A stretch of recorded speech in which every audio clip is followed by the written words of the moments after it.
Hello everybody, this is Stonewall, and today we're going to be watching one of my replays in my M4 Sherman. So as you can see, based on the tanks here, that this is a tier 7 match, as in the highest tank in this match is a tier 7. And I'm in my tier 5 American medium tank. So while this is loading in, I'll go ahead and say I'll probably only be using my replays on this channel or friends that I play with. I'm not going to be going on any of the sites where people post their replays to share and things like that and using other people's stuff. So I'm just going to be using mine or my friends. So as you can see, we're on Redshire, however you want to pronounce that, and a standard battle. Alright, here we go. This game tends to have a fairly long countdown.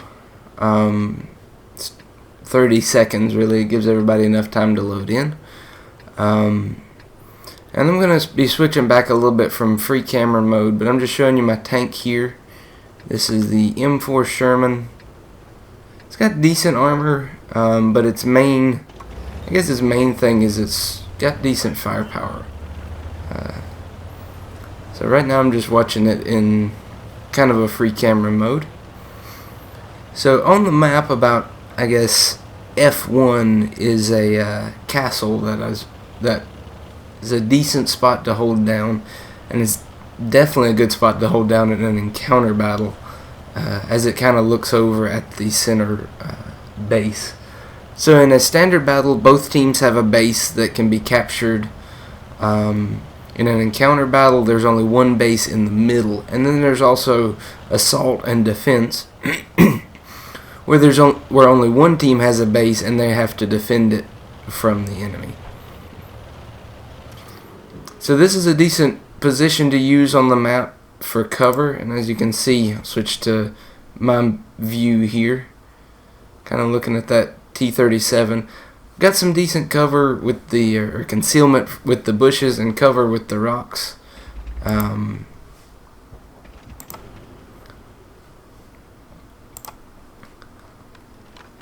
So I don't want to push out too aggressively, especially with that T-37 still in play, because if I get spotted, I already saw that there are tank destroyers on the hill.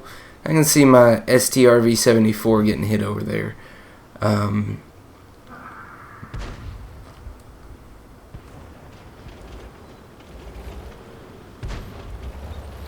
So I'm kind of waiting for my team to pick apart this T-37 before I push out there, so I don't get spotted. So at this point I see the Panzer IV-H engaging with our T-29. He just took a big hit from our T-29. And he's going to be playing a little bit more cautious after that.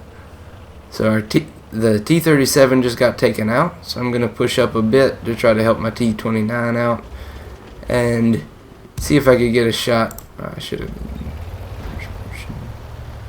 I almost got a shot on that Cromwell B through the little archway there. So at this point, I'm trying to push out, see if I can get a line on the Panzer IV-H. Even just a shot into his little hatch on top would be really nice.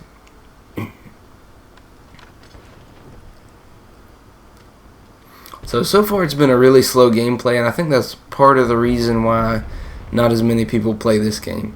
And there the T-29 gets the kill, but I get assistance for the 210 damage for keeping him spotted. So I notice the KV-1, I'm going to push up to see if I can get a line on him, as the Su-122 pops up and takes a shot at our T-29. So I try to push out here. Now the problem is, the Su-122 is 2 tiers above me, and I'm probably not going to be able to penetrate the frontal armor on this guy. So I pulled that shot a little bit early. If I would have waited for just a second, I'd had a nice shot into his side, but I didn't get reloaded in time. Here's the British tier 6 artillery, the FV-304.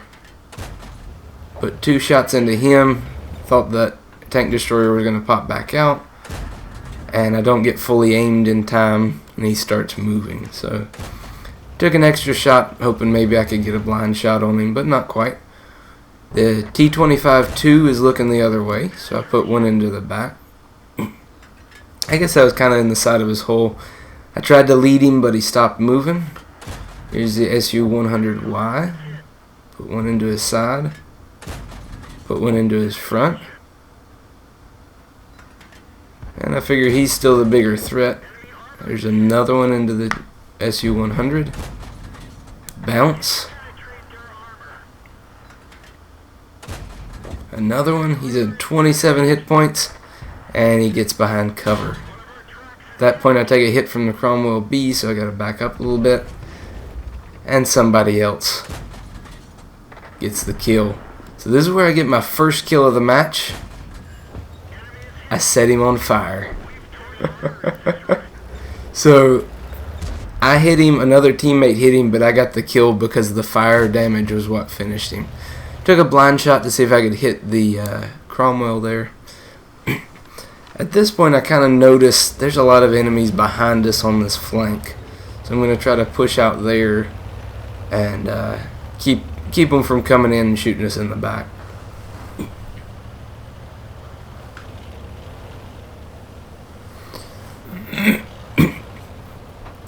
Jagdpanzer IV also noticed it, and he takes out the Skoda T40. No line of sight there because of the house. I'm going to push over, but the Jagdpanzer IV gets the KV-3.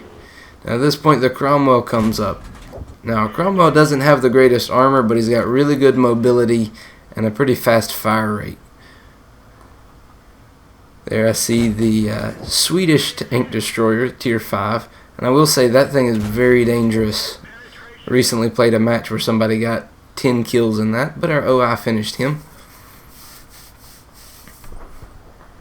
There we go. And he starts circling our tank destroyer, which is a very dangerous thing for our tank destroyer. Got him.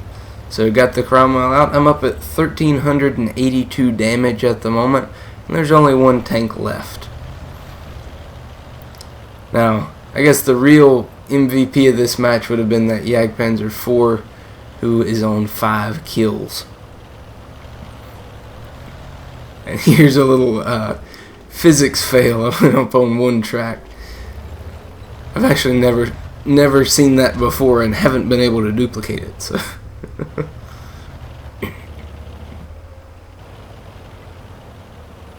gonna try to push the ridge. Now the problem is he's got cover. Even though it shows the whole outline of his tank, I can only see the top of it. So put one into the kind of the back of his tank as he's pushing across. And looking at the map and looking here, I believe the IS rammed him.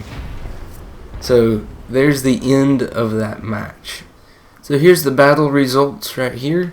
So I got 1,950 XP, 20,000 credits, Class 1 Mastery Badge.